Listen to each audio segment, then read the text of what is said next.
The House That Remembered Your Name, Part 1. The Road That Didn't Exist. No one could agree on when Ash Hollow disappeared. Some people claimed it burned to the ground in 1978. Others insisted the village was swallowed by a landslide.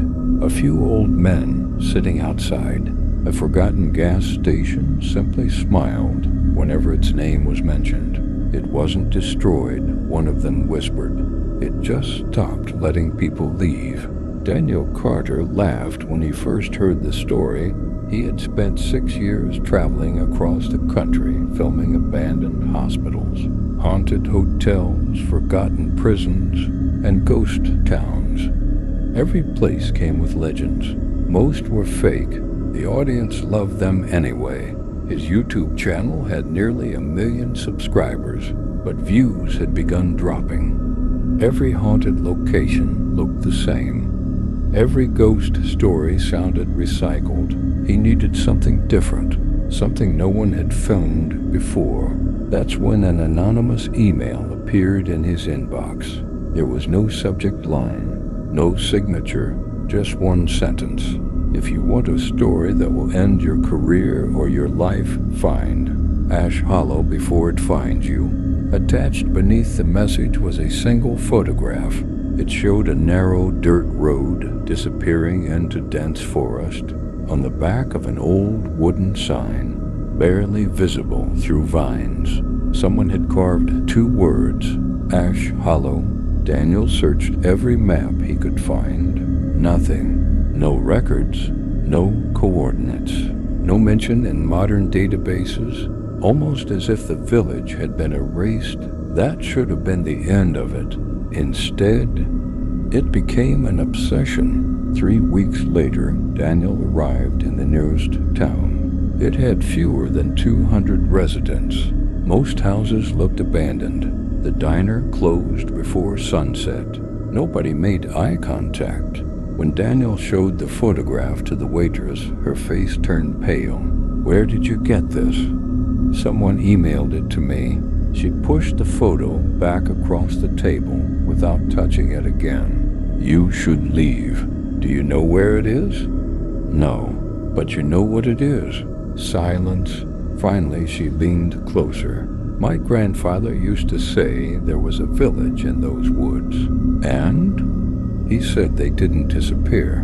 Daniel smiled. "Ghost story?" She didn't smile back. "They changed." The next morning, Daniel rented an old pickup truck and drove toward the mountains. For hours there was nothing except trees. Then his GPS stopped working. The radio filled with static. His phone lost signal. Even the dashboard clock froze. 12:17 p.m. It never changed again. 10 minutes later, he found the road, exactly like the photograph. Same broken sign, same twisted trees, same silence. Daniel grabbed his camera. This is Daniel Carter. Today, we're exploring one of the most mysterious abandoned villages in America. If the legends are true, he laughed. This might be my last episode. The joke echoed strangely, as if someone else had laughed with him. The forest swallowed sound. Birds disappeared. Wind disappeared. Even Daniel's footsteps felt strangely quiet. The deeper he walked, the colder the air became. After nearly 20 minutes, the trees opened. Ash Hollow stood before him, perfectly preserved. Wooden houses lined both sides of the dirt road. Curtains still hung in windows. Bicycles rested against fences. A child's red ball sat in the middle of the street. Nothing looked abandoned. It looked paused, as though every resident had vanished in the middle of an ordinary afternoon. Daniel's camera battery dropped from 100% to 63%. He frowned. That's strange. He had charged every battery that morning. The first house smelled of dust. Dinner plates remained on the table.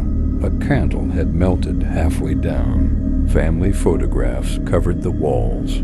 Except every face had been scratched away.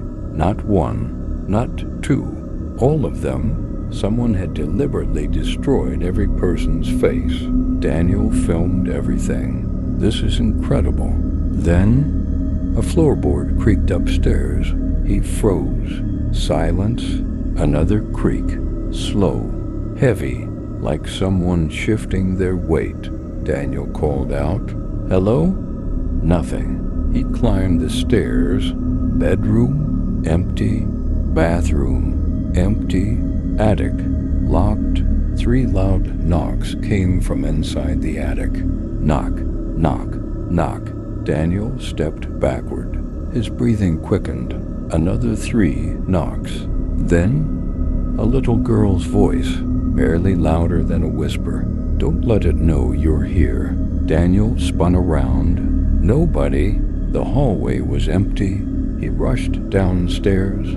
Outside, the village remained silent. He convinced himself it was stress. Old houses made noises. Voices echoed. Nothing unusual. He continued filming. Hours passed. Every building looked the same. Every family photograph had scratched out faces. Every clock had stopped at exactly 12:17. Daniel checked his watch. 12:17. Impossible. His watch had been working an hour earlier.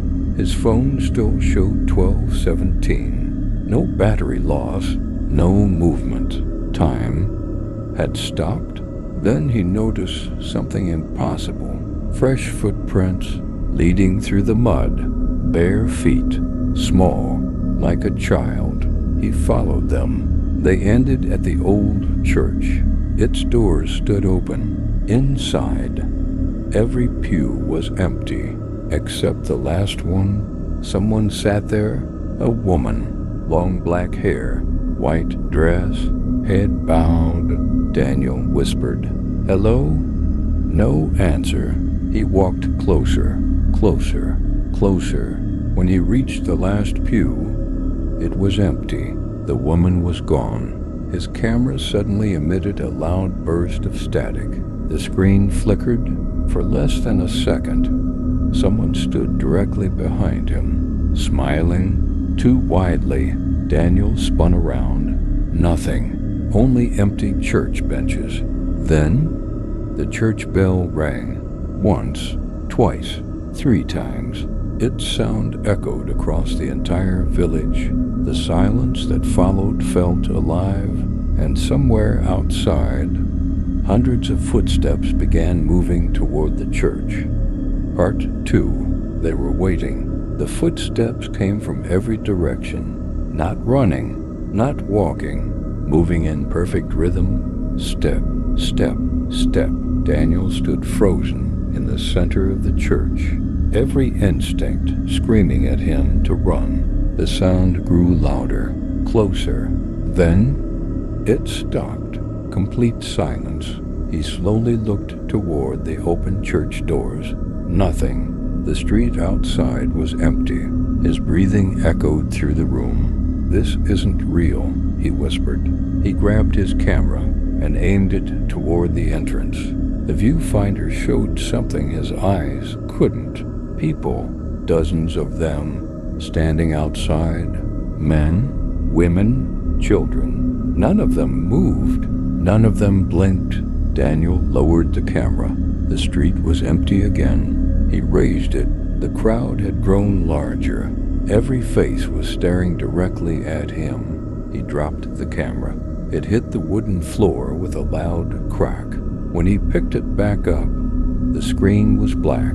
No image, no recording, only a single line of white text. "Don't look through US." The message disappeared. The camera worked normally again. Daniel backed toward the exit. The moment he crossed the church doorway, he felt warmth return to the air.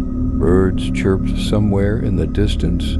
For one brief second, everything seemed normal. Then he noticed the village had changed. The red ball in the street was gone. The bicycles had disappeared. Every front door that had been open was now closed. One by one, without a sound, Daniel hurried toward his truck. He was leaving. The documentary wasn't worth this. He reached the edge of the forest, stopped. His truck wasn't there, neither was the road, only endless trees. He turned around. The village had vanished too. He was standing in the middle of a forest clearing. No houses, no church, nothing. His heart pounded. He spun in circles. Where am I? A voice answered, "You're home." Daniel whirled around. Nobody. The whisper had come from right beside his ear. After nearly an hour of wandering, he found the village again, exactly where it had been before, as if it had simply reappeared. His truck sat beside the road. Relief flooded through him. He opened the driver's door. The keys were still inside. He turned the ignition. Nothing. Again, nothing. The engine was dead. The headlights flickered once. The radio turned on by itself. Static. Then a man's voice. "Daniel." Silence. "Don't sleep." More static. "Whatever you hear tonight." The transmission ended. The radio died. Daniel checked every wire under the hood. Everything looked perfect, yet the truck refused to start. The sun began sinking behind the trees. Darkness arrived much faster than it should have. He hated the idea, but he had no choice. He would spend one night in the village. At first light, he'd hike back through the forest. He chose a small house near the entrance. Its front door opened with a long creak. Inside, everything was untouched. A kettle rested on the stove. Books lined the shelves. A rocking chair slowly moved back and forth. No wind. Daniel forced himself not to think about it. He locked the front door, checked every window, then set up 2 cameras, one facing the hallway and another facing the bedroom door. He wanted proof. If anything happened, the cameras would catch it. Night fell. The darkness outside wasn't natural. It swallowed the windows completely. No moon, no stars, only blackness. Daniel ate a protein bar and drank the last of his bottled water at exactly what should have been midnight. 3 knocks echoed from the front door. Knock. Knock. Knock. He froze. A soft voice spoke. "Daniel." His blood turned cold. It was his mother's voice. His mother had died 8 years earlier. "Sweetheart?" "Open the door.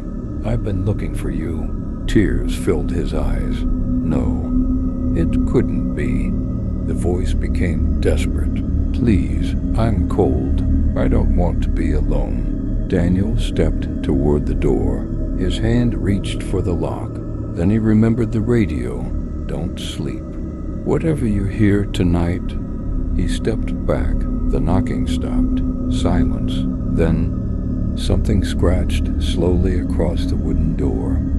Long nails, dragging from top to bottom, scree each.